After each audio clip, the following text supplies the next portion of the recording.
Welcome, everyone. We are the National Center for Learning Disabilities. This is our fourth Advocate Academy on 504 plan preparation for the great state of Georgia. And I am Susan. I am the field organizer. I have a child with ADHD, and he was recently diagnosed with a processing disorder.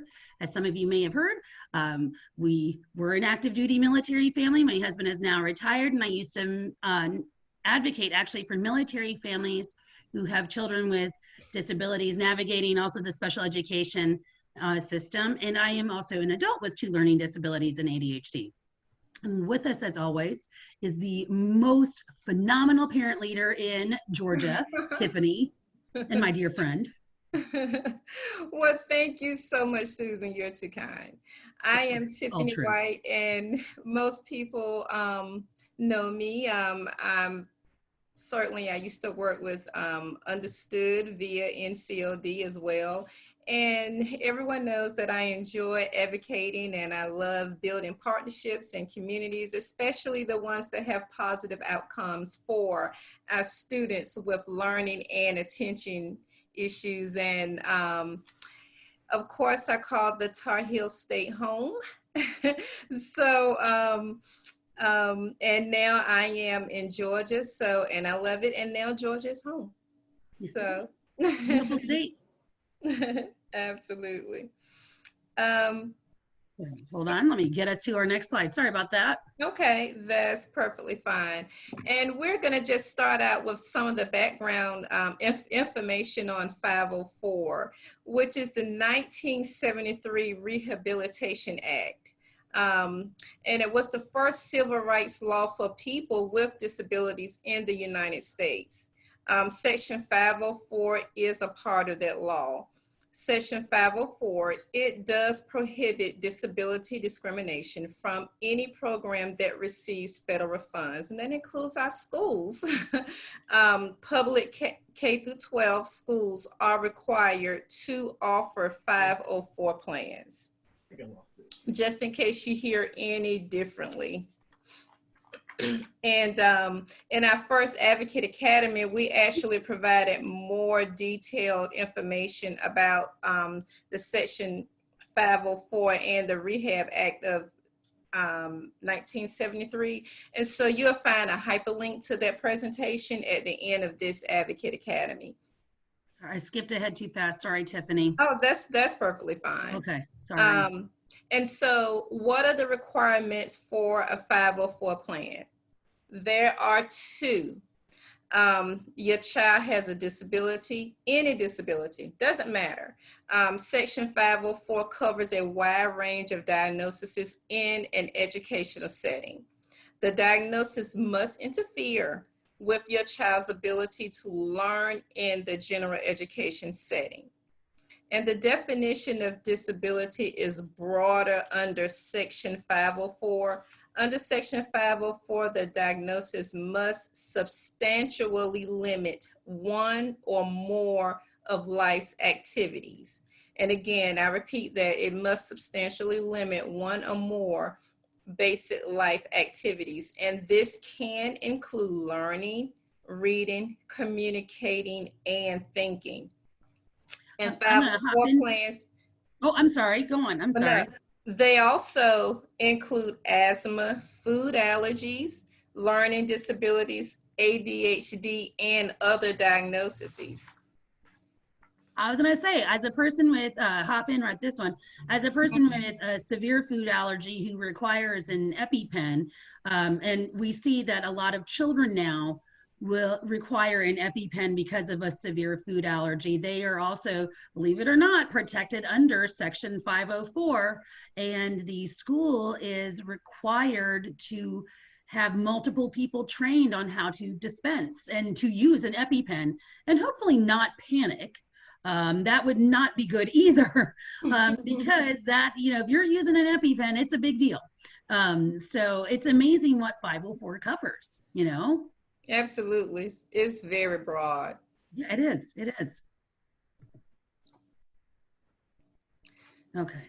A 504 plan, it is an educational blueprint for your child. The plan will outline how the school will provide educational support and access while removing barriers in the general education setting. The 504 plans they're all about access to education instead of specialized instruction. By barriers, we don't necessarily mean physical barriers. We're speaking about educational barriers. So let's just all keep that in mind, and we'll talk more about those accommodations in a few slides. And the differences between an IEP and a 504 plan. An IEP is a plan for special education supports in your child's school, which provides specially designed instruction and supports, okay? A 504 plan is a plan for removing educational barriers in the gen ed setting. Another thing for IEPs is that a student must have one or more of the 13 disabilities that's listed in IDEA that impacts their educational performance. Sorry. That's okay. Okay. And then under a 504, the student can have any disability that impacts the ability to learn. It's any disability. As far as an IEP, it has to be one of those 13 disabilities. And you can also find those under the Georgia DOE because it lists them all. In addition to accommodations and supports, IEPs, they include annual goals that's supported through specifically designed instruction. 504 plans have specific accommodations and supports that can help the children learn. So it's more so about the accommodations and supports rather than the instruction. And IEPs must be updated annually. And for 504s, the rules, they vary by state when updating the 504 plan. So it would have to be specifically to your state.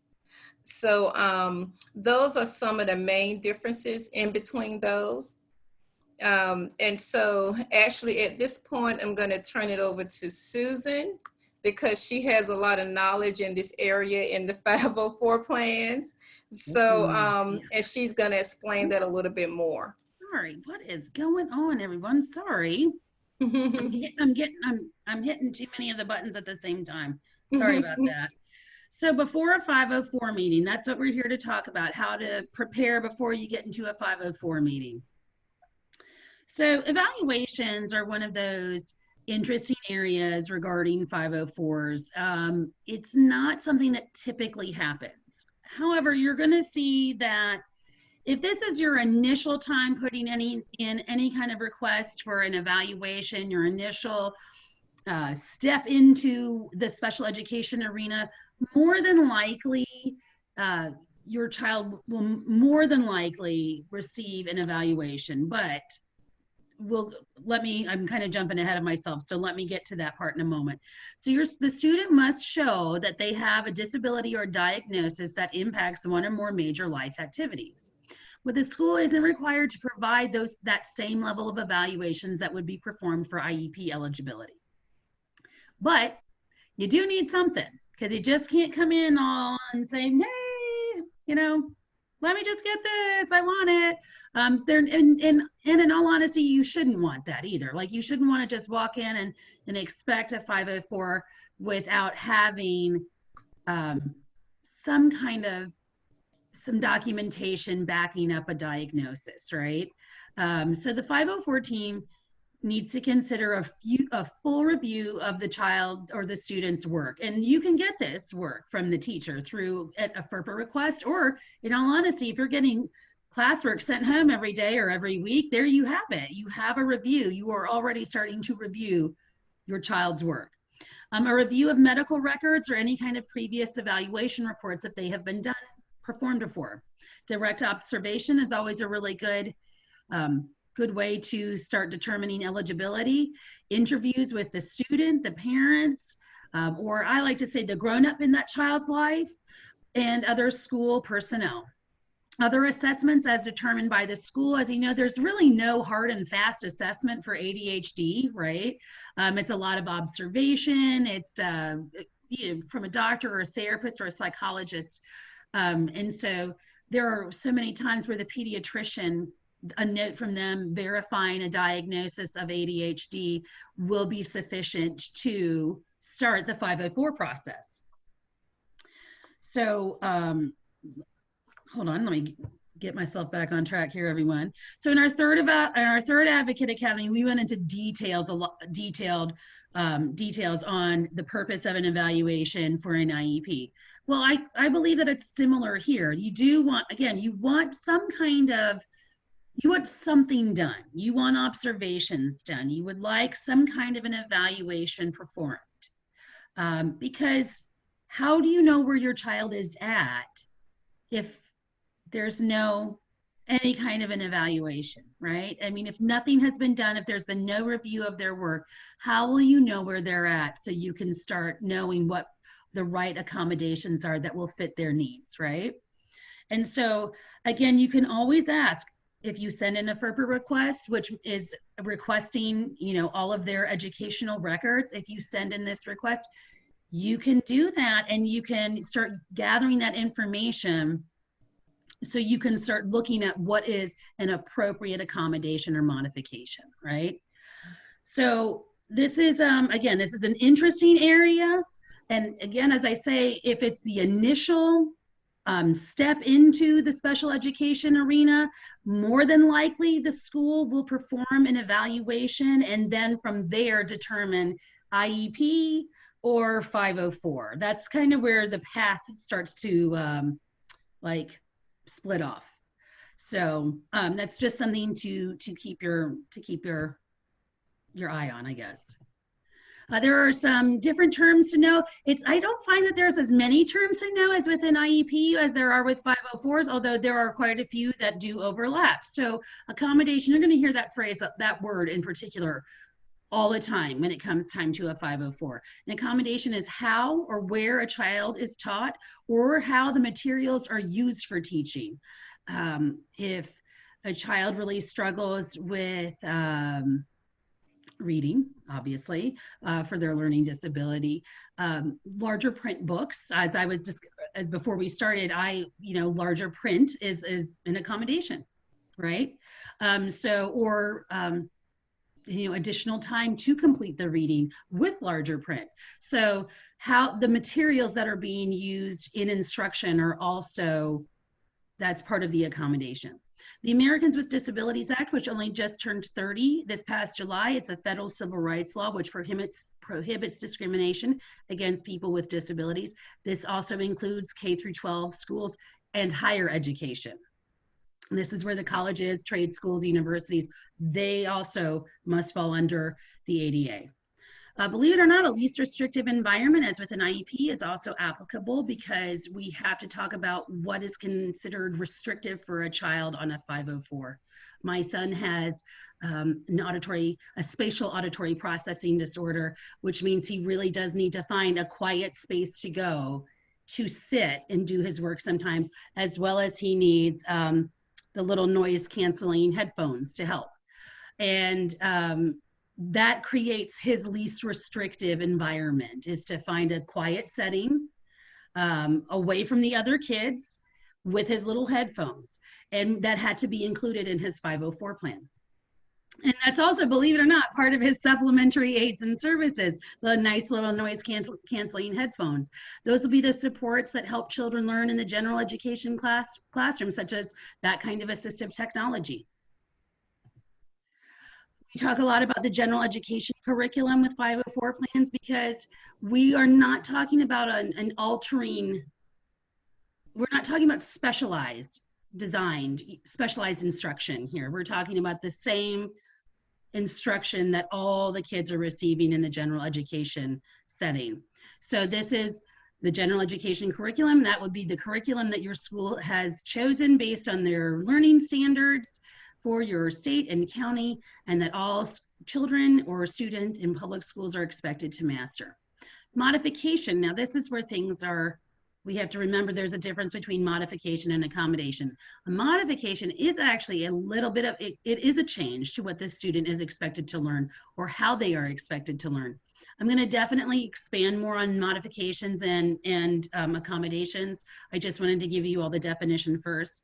And because Section 504 is part of the first civil rights, disability civil rights law, they use the term disability. And so for children to receive a 504, they must have a diagnosis or a disability, and it must impact their ability to participate in a major life activity. So again, that's reading, learning, thinking, writing, concentrating, all of those things usually qualify. And if they don't, then that's just, I don't understand why it wouldn't qualify. Mm-hmm. In IDEA, the Individuals with Disabilities Education Act, parental rights are very clearly outlined, and this is not the case with 504 plans. However, you do have some rights because you are the grown-up in your child's life. You are the parent, you are the caregiver, that is your child, so you do have rights.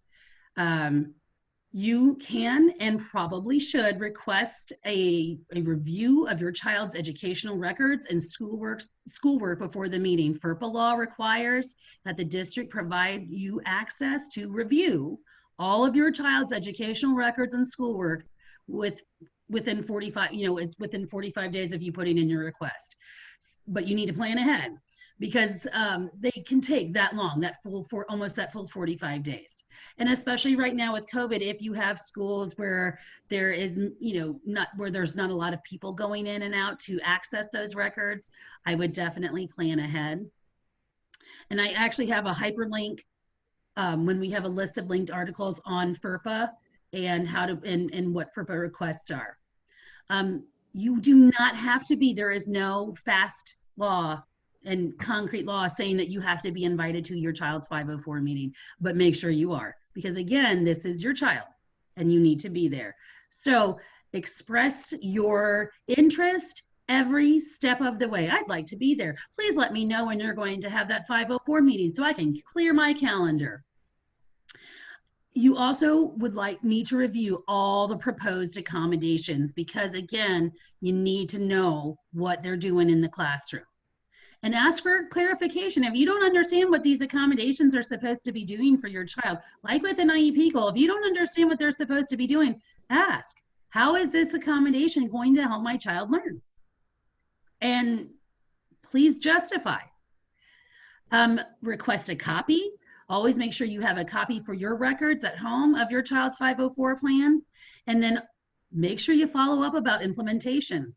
What's really interesting with 504 plans and implementation of them is that because this is a civil rights, part of a civil rights law, 504 plans, when they're not being followed, have a whole interesting set of repercussions. And it can get, you can go straight into filing a complaint with the Office of Civil Rights through the Department of Education because of a 504 violation. So that is, it's a lot faster of a process, but make sure you follow up about implementation. It's, you want to make sure that that what you're doing is actually working for your child. Okay. Sorry, I'm going to skip ahead. I didn't want to skip ahead on anything. So accommodations and modifications, there is a difference between them.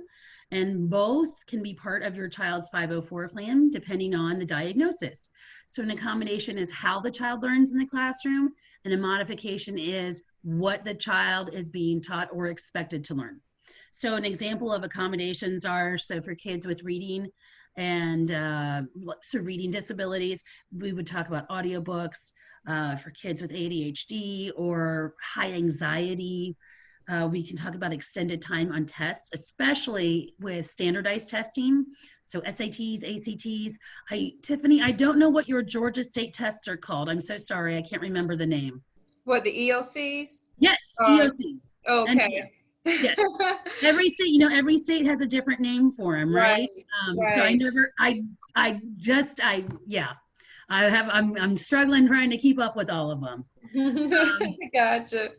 So yes, you can ask for extended time on these tests. You can even ask for a quiet testing environment. That's the other thing. I mean, if the general education classroom is still too distracting, even with the additional time, guess what? Part of your child's accommodations can be a quiet setting for any kind of testing. Preferential seating in the classroom. So for some kids, sitting in the back of the class so they can get up and kind of mill around and not be distracting, because just sitting still and at a desk can be, just taxing.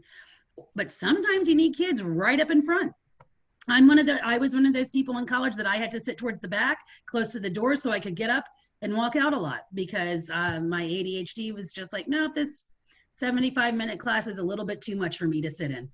So I would have to actually get up about halfway through class and just go walk out in the hallway, just to kind of get the energy out. So that was one of my accommodations I had even in college. Now for modifications though, this is where things get a little more interesting. So let's say you have a child that has been injured somehow, either a car accident or a soccer injury, and they've had knee surgery or something like that, and they are not supposed to be running as much. Guess what? They have a modification from running to walking laps in PE. Or let's say they have severe allergy-induced asthma. Again, there's a modification. That would be a modification in what is expected in a class like physical education. For some kids, it might be the same reading assignment with just a couple of less pages. They're still on the same reading assignment, but let's say all the kids need to read 3 chapters and your child may only need to read 2. Same with like spelling assignments. There's 20 words for the spelling list this week, but your child only has 15. And that's actually a modification to the assignment. But something to remember is that it is possible to measure both accommodations and modifications, and think about it like this. Again, let me take the spelling test as the example, or a spelling list. If you're receiving that information every week, how they're doing on their spelling, and you see that after X amount of years, your child is still inverting letter sequences, or just even B's and D's are still backwards, right? Or something like that is still going on. Well, that right there is, believe it or not, that's a measurement, right? First of all, any kind of test is a measurement of knowledge. How much is the child learning? Think about it, a math test, a social studies test, a history test. It's all to measure what that student's knowledge is on that unit. So you're getting all of that done by them being in the classroom. It's their classwork. It's all testing and measuring. And those accommodations are supposed to level that playing field to ensure that your child is receiving the same level of education like all the other kids in the general ed setting. So if you see that they're still struggling and that their handwriting hasn't improved, that they're still reversing letters and numbers, if they're still having a lot of distractions and they're still very heavily distracted in the classroom, because you're receiving that information home every day or every week, you are seeing measurements. So that's something to think about. Also, as you're sitting there in the 504 meeting, I do this because I am not, my son needs an IEP, but we always end up getting a 504. I ask every single time, how are you going to measure that accommodation to make sure that it actually is working? How are we going to see if X, Y, and Z accommodations are working? Can you please include in this 504 plan how you, the classroom teacher, the school psychologist, plan on showing me that this accommodation is working?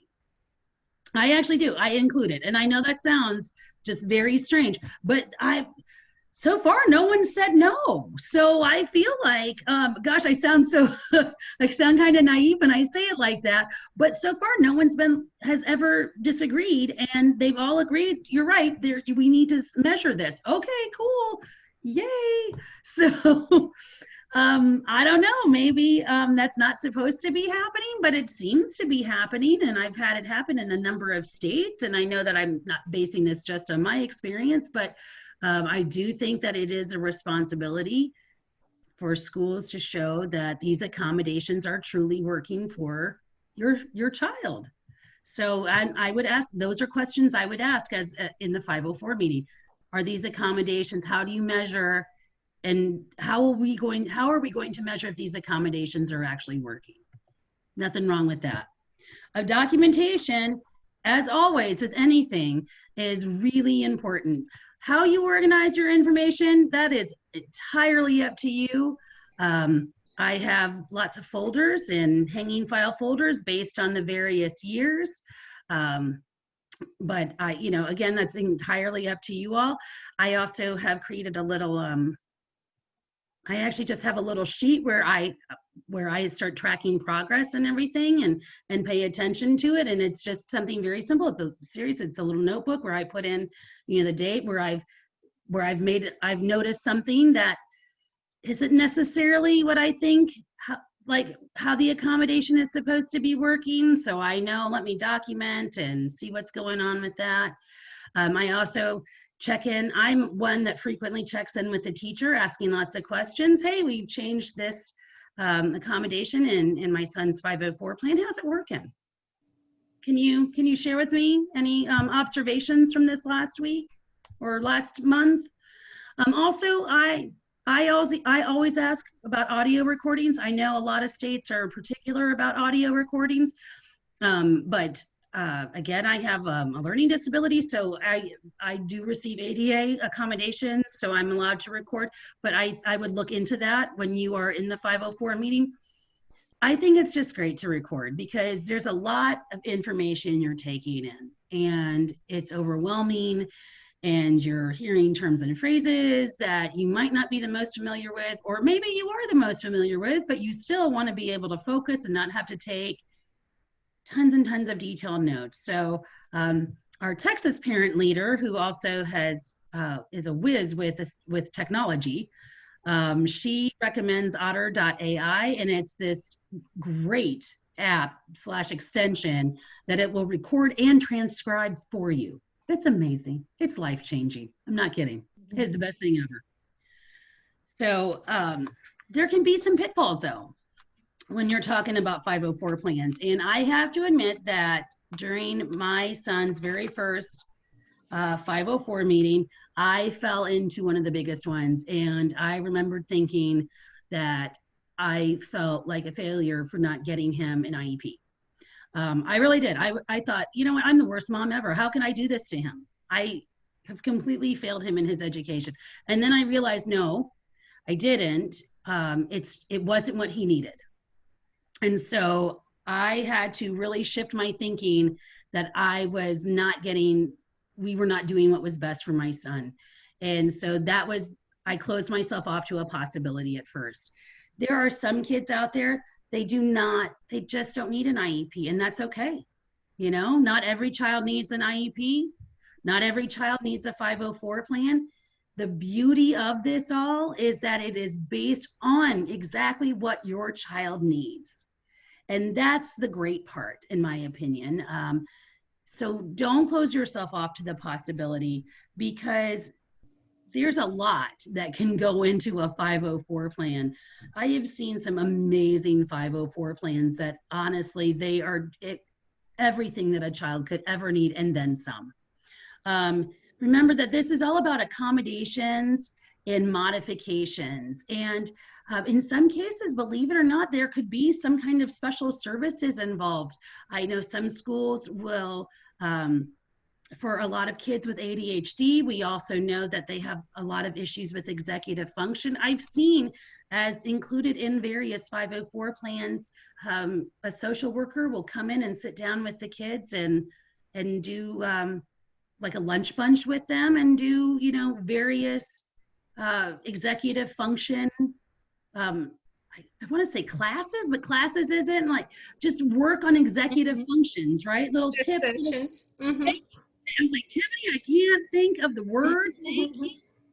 But like little tips and tricks, like life hacks on executive functions. It's the most amazing thing I've ever seen. I honestly didn't know that 504 plans could include that, but they can.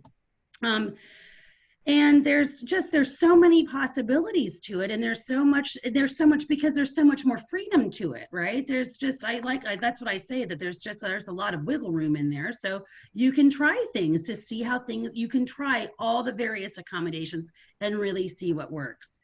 But don't be a passive participant. Don't just sit there and say, okay, sure, here, let me just sign this, whatever. Nope, it's, again, this is your child. Be very active, ask questions. You know, you want to be involved. Don't ever accept a template or a standard. You know, Tiffany, I'm going to use your name. Sorry, I'm going to use your name as an example. So Tiffany has dysgraphia and ADHD and some executive function issues. And this standard 504 is what works for 95% of all children with those diagnoses. Well, but what if Tiffany's in the 5%, right? So now we've, you know, if you've used the same standard or template 504 plan, because every child with ADHD, dysgraphia, and executive function issues, you know, how does that work? You know, so don't accept what works for everybody will work for your child. Again, this is not one size fits all. You know, it's just not, and it's not supposed to be that way. But don't think that just because you had the 504 meeting that everything is being implemented and think that there's no one monitoring your child's progress. Make sure you do that, follow up. In fact, I said to our Pennsylvania parents group on Saturday when we had this Advocate Academy there, before COVID, in just this past March, we had 4 504 meetings for my son because his accommodations were changing that quickly. And we were going through that. There were that many changes, and what we were doing before was just not working. So we had 4 504 updates from October to March. So you can really go through it quite a bit and monitor your child's progress and make as many updates. And that's the other thing, always push for an annual update. Your child is growing. Accommodations from first grade should not still be applicable in sixth grade unless they are actually very broad and they grow with the child, right? But if we're talking about the beginning of learning to read versus sixth grade, which should be a lot different because your child is significantly older at that point. Well, not significant, I'm sorry, that might be a dramatic term, but your child is older. They're a sixth grader. They could be in middle school. Things are going to be different, which means that the 504 plan needs to be updated to reflect your child that's growing. And you don't have to sign the plan at the end of the meeting. Take it home. Take home a copy and read it again. Ask some more questions. There's nothing wrong with any of that. And remember why you're advocating. You're going to want to look up every single accommodation and modification known to mankind or humankind, excuse me. You might think that this is not a great enough plan. Like I said, you're going to think that this is a disappointment, but I promise you it really isn't. This might actually be everything that your child needs at this point. But remember why and who, remember who you are advocating for and why you are advocating. So take that deep breath. You can do this, I promise you, and you are going to be the most amazing champion for your child. I can promise you that. And I think, yes, we have so many linked articles. I have to say, when I read the surprising accommodations article, I actually was surprised. That name is appropriate. There were some really interesting accommodations in there. I was like, oh, I didn't know that. I didn't realize. So please trust me, when you all read it, you're gonna be like, oh, that's very surprising. So, and then there are these, I have the civil rights of students with hidden disabilities in there. There's a 504 plan guide. There are very common accommodations. As I've mentioned before, extended time is one of the most common accommodations out there. but it really, I am not kidding, it is one of the best to know that that time and that pressure isn't sitting there on your child. It is so helpful. And here are some more about how to have productive meetings. What I think I may have differences between IEPs and 504s. I think I just noticed this right now that I have it twice, and I'm so sorry if I do, you guys. I'll fix that before I send you the slides. There are the common pitfalls, and then there's the FERPA guide for parents. And again, FERPA is how to it's part of your child's educational privacy. And oh gosh, we put in a FERPA request with my son's school. I got one of those big like Xerox, you know, not Xerox, but like copier paper boxes full of information. I'm still organizing it and going. Wow. There's that much information. So, and that's every email to the teacher, to any teacher. That's every bit of correspondence. Okay. So it's actually, but I have to. Georgia, they actually give you the CD disc now. Yeah, I got that too. Yeah. I got all of it in paper, and I got a CD-ROM, like a CD. I was like, hey, why could you just given me that? Because that would have been, he wouldn't have killed a forest. So, but I promise, as you guys are starting to write down some of these, we're going to send you the slides with all the hyperlinks, so you don't have to write any of it down. I pinky promise. And I think, because this one was pretty fast, and I wanted to get to more people's questions. So as always, you can talk to us at NCLD. And then we have Edutopia. And is that how you say Edutopia? I never know if I'm saying it right. Learning Disabilities Association of America. And I am a big fan of Understood. I like how they break down information. I just like it. I think it's great. I think it's very nice. And then you have the Council for Exceptional Children. Parent Center Hub is another place that breaks down information in a really great way. I absolutely love that one too. Rights Law has more information than I know what to do. I mean, there's so much information, but it's very, very good. And sometimes they will do trainings, but I'm not sure if any of that is happening right now. Last I read on their website, which was a few weeks ago, which is why I'm not 100% sure, was that almost all of the trainings were now virtual. And same with, and I think COPA is going to be the same way, the Council of Parent Attorneys and Advocates. And COPA is always doing something for families. And they are an organization though. So I will say this, they are an organization that you do need to have a membership fee to join, but you will have access to quite a few additional trainings. I mean, they really get into the meat and potatoes of it all. So they'll do webinars on stay put rights and things like that. I mean, it's impressive. So, but I promise we're going to get you all this information. So Miss Donetta, you do not need to write all of this down. I promise. I promise I'm going to send it to you. So, and then Tiffany, I'm not even going to make you read all these again because you don't have to. But we keep building on all of the various organizations. You guys have a lot going on in Georgia. So we just keep building on it. I think we're up to what, 3 or 4 pages now of resources, Tiffany? Mm-hmm. Right. So these are your advocacy offices, your vocational rehabilitation. We're going to talk a lot more about your Georgia Vocational Rehabilitation Agency, actually for our 5th Advocate Academy, as we're talking about transitioning. So, because guess what? Kids grow up. They're going to need help in, you know, as they grow up. And then there's your parent to parent, your ADA coordinator's office, and your, I always keep that one on there about from the Department of Education with your assistive technology, because we did something on assistive technology. So there we go with that. And why isn't this working? There we go. Oops, holy bananas. And this is how you can connect with us.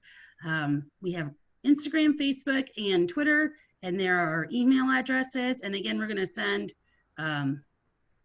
we're going to send out a copy of, well, a PDF of the slides, as well as a recording of this Advocate Academy for you all. And all 3 of these are hyperlinked from the first 3 Advocate Academies. And so you will also have the hyperlink for this one too, with how to prepare for a 504 meeting. And then we're going to tie up our last one. We're going to do our last one in this series, in our 101 series. We were going to try to push it in October, but we decided November now. There's just a lot going on, I think. There's just a lot going on, you know, and I'm not sure if you guys are going to start having kids go back to school soon or not. And I know that that could be an additional stress on families, because I know that everyone is doing it a little bit. Every county, I'm sure every county and every district is doing something a little bit different coming up in October. So I thought, I don't know. I think Tiffany and we've decided that it would be better to wait until November so we could see how it's going with schools. And I really, honestly, I'd like for this one to be, I just really want to give some more good information, right? Like, I was actually we have a young adult leadership council, and we were gonna see if I could get some videos to share of what their experiences were like transitioning from high school into higher ed. And I could share the videos, because I think I don't know, I think as parents, it's important to see that information, right? To hear from, I don't know, somebody who's 23 years old and they've gone through it, right? Right. I'm not a young adult. I'm not an old adult, but I'm not a young adult anymore that's gone through that process. It's been a while. So I recognize that things have changed. So, you know, I would like and hopefully maybe some of them can come and join us and talk about their experiences transitioning. I think it's helpful for parents, and I don't know, I just think it's a nice thing, and we'll see how that goes. So, but the ones that I'm very excited about, we're going to kick these off in January and February. And these will be this is a whole different side of advocacy. And this is going to be the state and local, to even include the federal advocacy. There's a lot going on. And I think we've seen with COVID that there is a lot of inequities in education. And I think that we've seen that it's been going on for some time. But what I do see that I find very positive is I've never seen families and parents and caregivers so engaged, and they are really ready to make some positive change to benefit our student population. And I find that thrilling. Maybe I sound naive. I don't know, Tiffany, you tell me if I sound a little naive. I find it thrilling. And so we're going to launch our Advocate Academy 201 session, where we're going to talk about the power of your story. If you think about it this way, we have federal special education laws because parents got together and shared their stories of the struggle their children were going through in public schools. And I don't know, there's a lot of power in a person's story. You can make some amazing changes from it. And so what we want to do is talk about how the power of your story can make these positive changes at your state and local levels. And same thing at the federal level. So we're going to do those two in January and February timeframe. Which we could not push it in before the holidays. Again, it's just a little crazy. There's a lot going on, you know? So I think we wanted to hold off a little bit. So, but Tiffany, do we have anything else? I think that's probably it. And we can open it up for questions. We can stop the recording and open it up for questions if anyone have any.